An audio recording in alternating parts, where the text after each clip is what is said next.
Oke.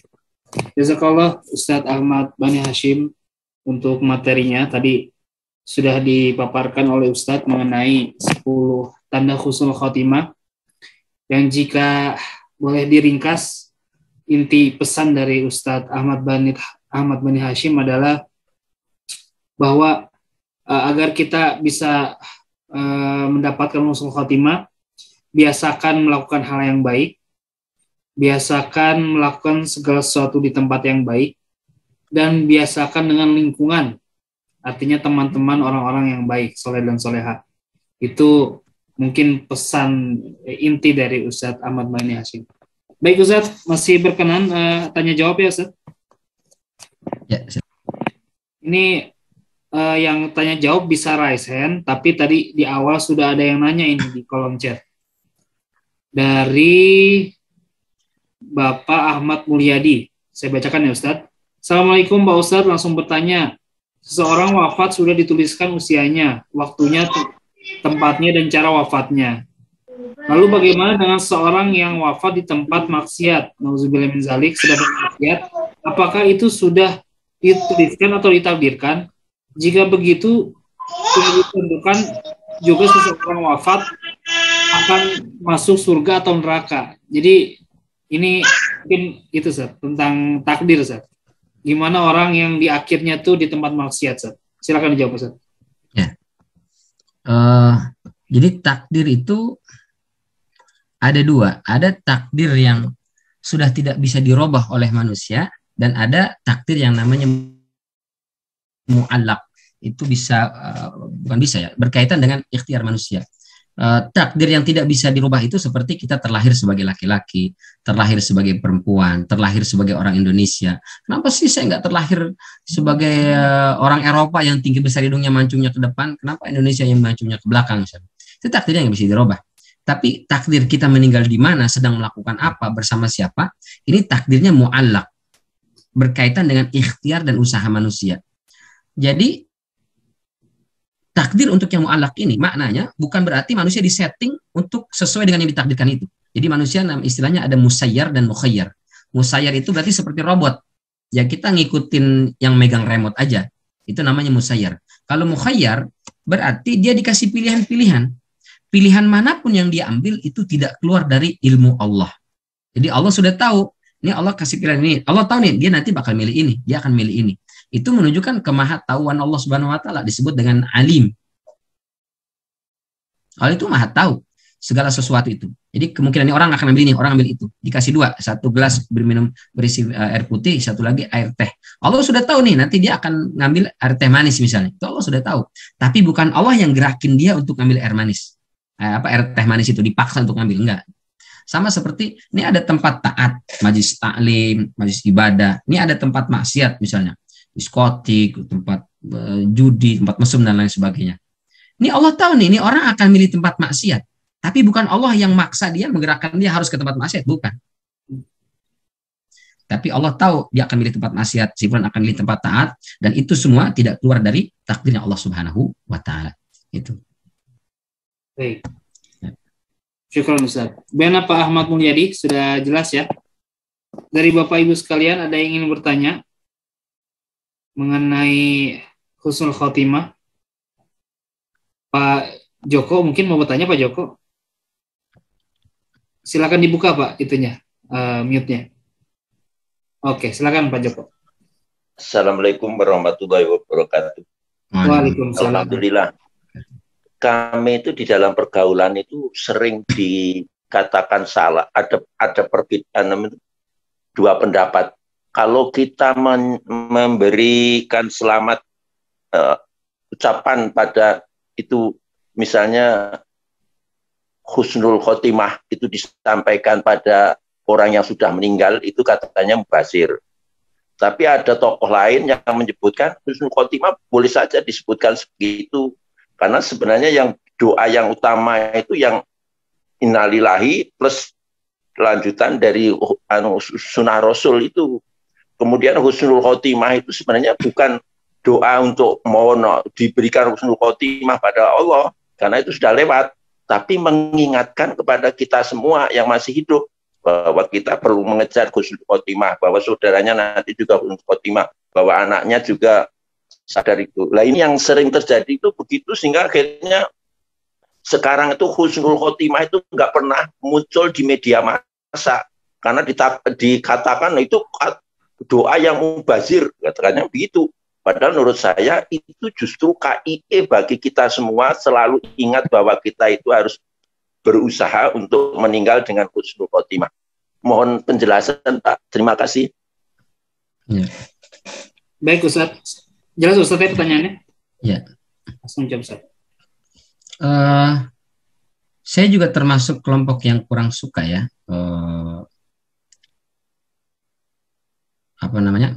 melarang-larang orang mengucapkan kalimat semoga husnul khatimah buat orang yang sudah meninggal. Karena itu adalah bagian dari doa. Kita nggak pernah tahu meninggalnya husnul khatimah atau usul khatimah, kita nggak pernah tahu. Tapi kita ucapkan semoga husnul khatimah sebagai bentuk husnuzon kita kepada saudara kita yang sudah meninggal. Jadi nggak ada istilah mubazir. Jadi mubazir aja ngomong, ngapain bilang husnul khatimah, orang sudah meninggal, kalau mau ya masih hidup. Ya sudah, kalau gitu ente saya doain ya semoga husnul khatimah. Ini belum mati. Jadi sebetulnya ya nggak masalah kita mendoakan saudara kita yang sudah meninggal. Yang pertama kan innalillahi wa inna ilaihi raji'un, Allahumma firlahu warhamu dan seterusnya. Lalu kita tambahkan semoga husnul khatimah. Karena kita tidak tahu itu husnul khatimah atau tidak, tapi kita sebagai bentuk husnuzon kita kepada Allah dan juga husnuzon kita kepada saudara kita. Fal yuhsin zonna, maka hendaklah kalian memperbagus atau selalu berhusnuzon kepada Allah Subhanahu wa taala. Di antara husnuzon itu adalah kita mengucapkan kalimat semoga itu adalah husnul khatimah. Jadi itu bagian dari husnuzon. Sekaligus ya betul juga, setuju juga Pak. Jadi buat pelajaran kepada kita bahwa kita mestinya supaya selalu mengejar agar bisa meninggal dalam kondisi husnul khatimah. Terima kasih Pak. Doa yang baik juga kita yang akan memetik ya Pak ya. Doa yang baik untuk beliau kita juga akan memetiknya ya. Kalau nggak salah. Dapat, karena malaikat selalu mendoakan. Jadi setiap doa yang kita panjatkan untuk saudara kita, lalu malaikat itu akan mendoakan walaka bimithli, kamu juga sama. Jadi kalau kita bilang semoga husnul khatimah, kita berharap malaikat juga mendoakan semoga engkau pula ketika diwafatkan nanti dalam kondisi husnul khatimah. Insyaallah. Kalau tambah satu lagi boleh Pak? Ya, silakan. Kaitannya dengan apa itu, kalau sudah meninggal itu doa yang paling diterima oleh Allah kan hanya doanya anak yang soleh. Nah sekarang itu kan berbondong-bondong semuanya mendoakan supaya diampuni dosanya, diampuni dan sebagainya. Itu apakah masih ada manfaatnya atau enggak? Terima kasih. Ya, doa seorang muslim kepada muslim yang lain itu diterima oleh Allah Subhanahu wa taala, diterima. Oh iya. Ya. Allah mengatakan sabaquna bil iman Rabbana ighfir lana wa li ikhwanina alladziina sabaquna bil iman. Ya Allah, ampunilah kami dan saudara-saudara kami dan saudara-saudara kami yang sudah mendahului kami dalam keimanan, baik yang masih hidup atau yang sudah meninggal. Penting sudah beriman, kita mendoakan boleh. Jadi doa seorang muslim kepada saudaranya insya Allah itu termasuk yang sampai. Jadi, maka kita ketika saudara kita meninggal kita doakan innalillahi wa inna ilaihi raji'un, Allahumma ighfir lahu warhamhu wa'afihi wa'fu anhu. Itu doa untuk siapa? Untuk yang sudah meninggal. Maka itu diterima. Anak pasti insya Allah ya. Selama dia anak saleh. Itu kan bekalnya orang meninggal itu kan 3 itu.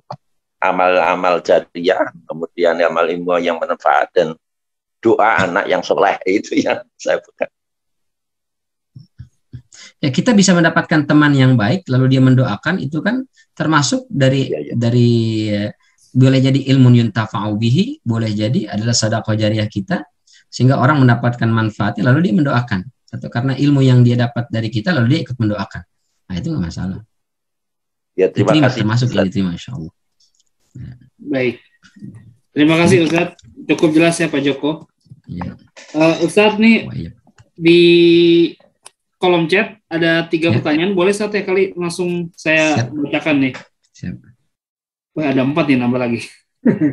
Pertama dari Majelis Manis nih dari admin.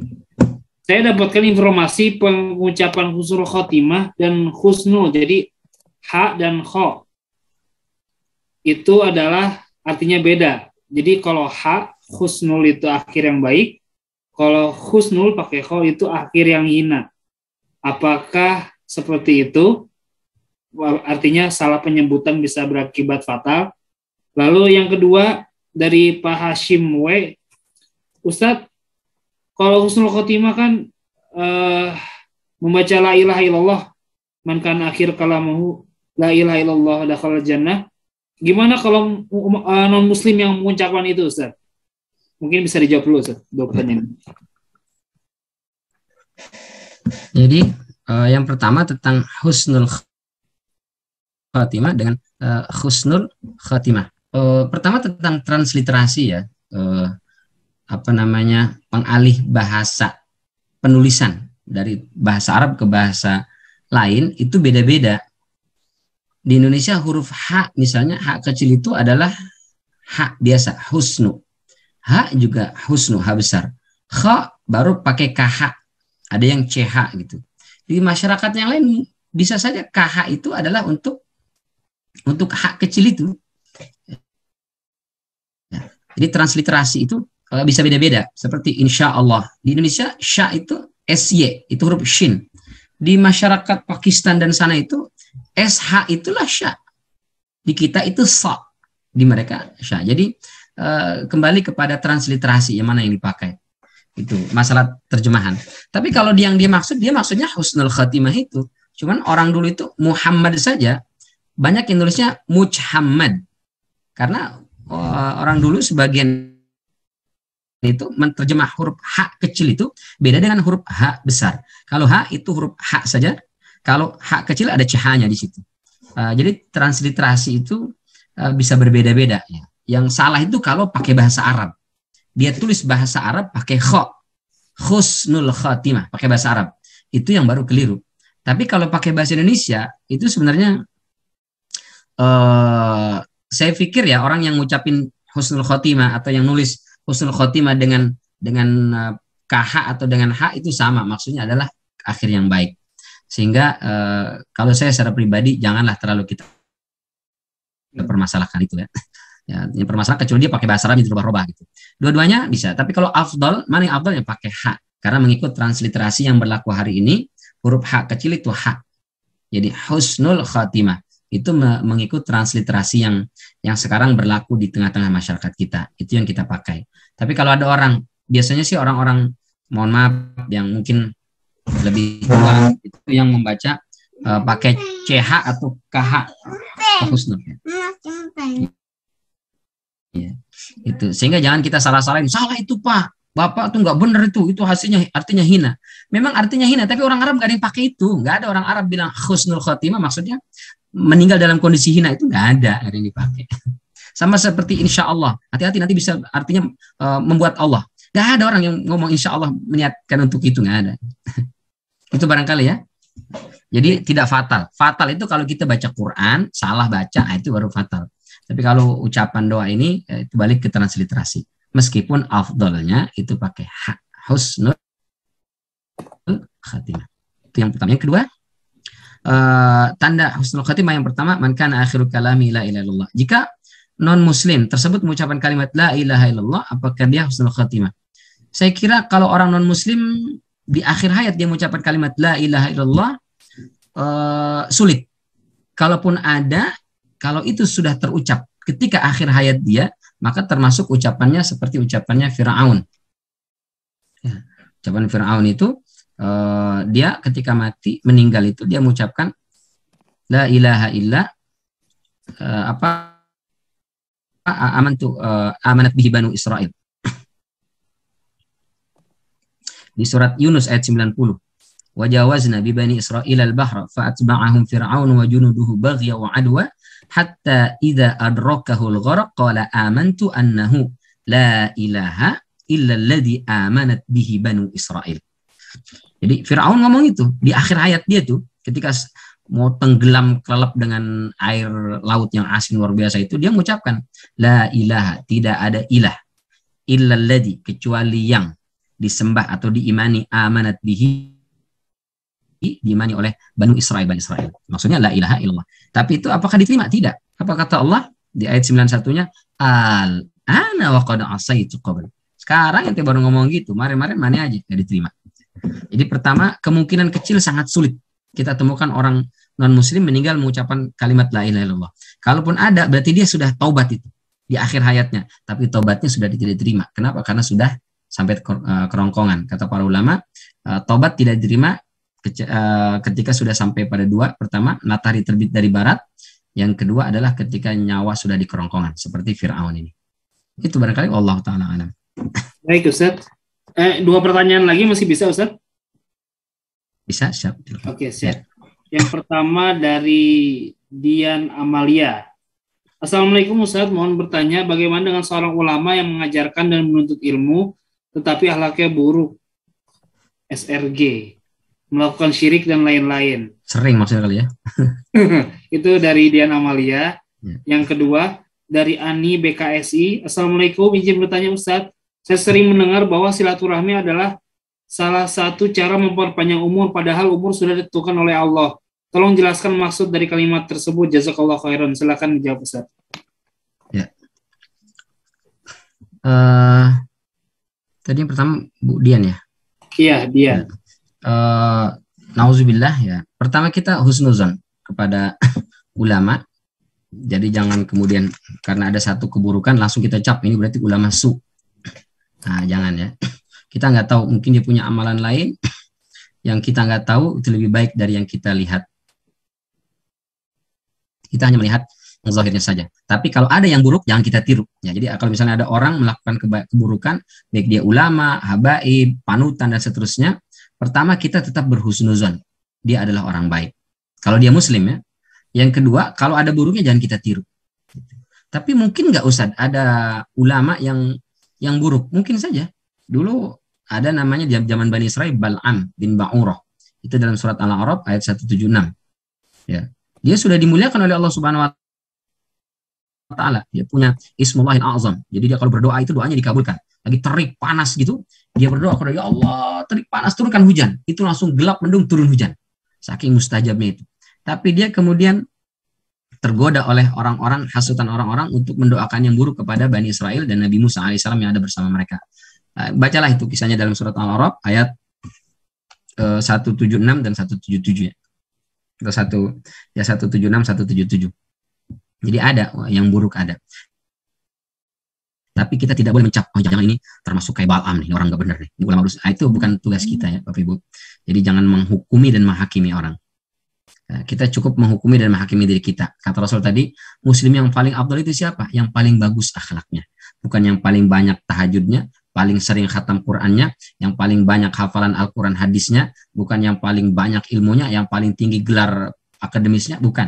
Tapi yang ahsanuhum khuluqa, yang paling bagus akhlaknya. Jadi kalau kita ingin menjadi muslim, mukmin yang paling afdal, jadilah orang yang paling bagus akhlaknya. Dan di antara cerminan bagus akhlak ketika dia selalu berhusnuzan kepada orang lain. Ya Rasulullah sampai kepada siapa namanya gembongnya orang munafik ya. Itu saja masih berhusnuzon sampai kata Umar, penggal aja tuh kepalanya, dia ini gembongnya munafik nih. Ya. Tapi Rasulullah SAW mengatakan tidak, jangan sampai nanti ada orang yang mengatakan Muhammad telah membunuh saudaranya. Kenapa? Karena dia termasuk orang yang sholat ikut bersama dengan Rasulullah, melakukan ketaatan, dia ikut ya. Masih ikut. Jadi status KP-nya kalau zaman sekarang dicek ya masih muslim itu. Padahal itu adalah gembongnya munafik. Nah, Rasul tahu. Abdullah bin Ubay bin Salul itu ya. Tapi tetap Rasul berhusnuzon. Sampai ketika anaknya datang mau meminta supaya Rasul menyolatkan ketika dia mati itu, Rasul masih sempat mau menyolatkan. Sampai kemudian dilarang oleh Umar, Rasul masih tetap ingin menyolatkan. Sampai kemudian Allah turunkan firman-Nya, la tusalli ala ahadin minhum mata abada. Jangan kau salat untuk orang-orang di antara mereka yang mati selamanya. Wala taqum ala qabri, dan jangan bahkan doain di atas kuburan pun jangan. Nggak boleh. Nah, itu. Baik. Apalagi ini kalau dia belum jelas munafiknya, kita nggak tahu.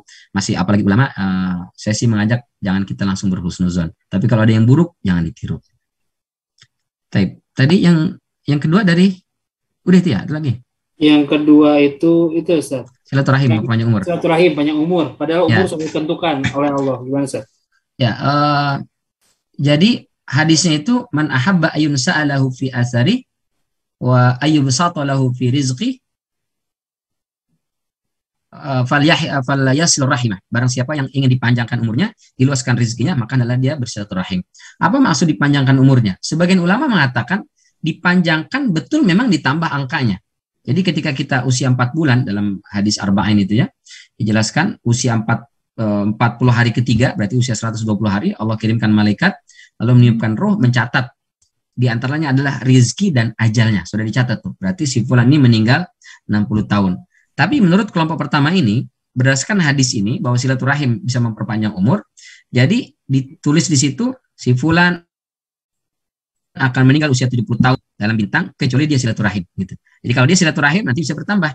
Jadi 75, jadi 80, dan seterusnya. Itu pendapat pertama. Pendapat kedua mengatakan, yang dimaksud dengan panjang umur di situ bukan nambah angka, tapi bertambah kebermanfaatan. Dikasih contoh, misalnya kita tidur. Bapak Ibu pernah tidur ya, durasi waktu tidurnya boleh jadi sama. Mungkin lebih sedikit, tapi rasanya lebih lama.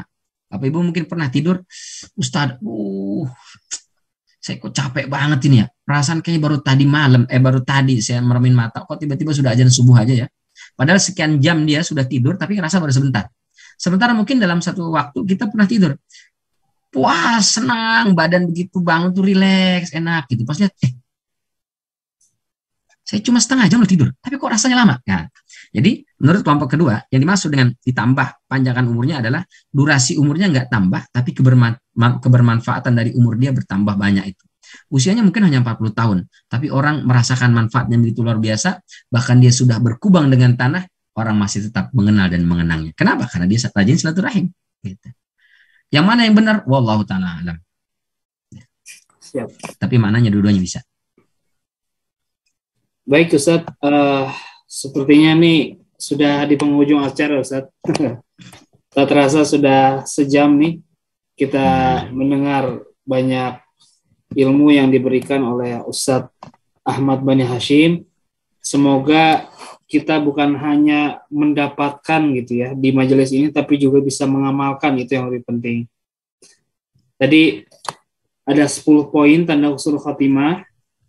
Tapi kalau boleh saya ringkas, pesan dari Ustadz Ahmad Bani Hashim adalah agar kita insya Allah ikhtiar mendapatkan husnul khotimah, biasakan melakukan hal yang baik, biasakan berada di tempat yang baik, dan biasakan di lingkungan yang baik.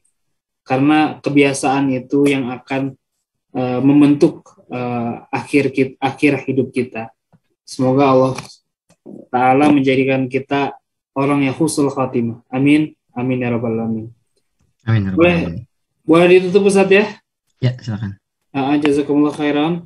Mari kita tutup dengan doa kafaratul majlis.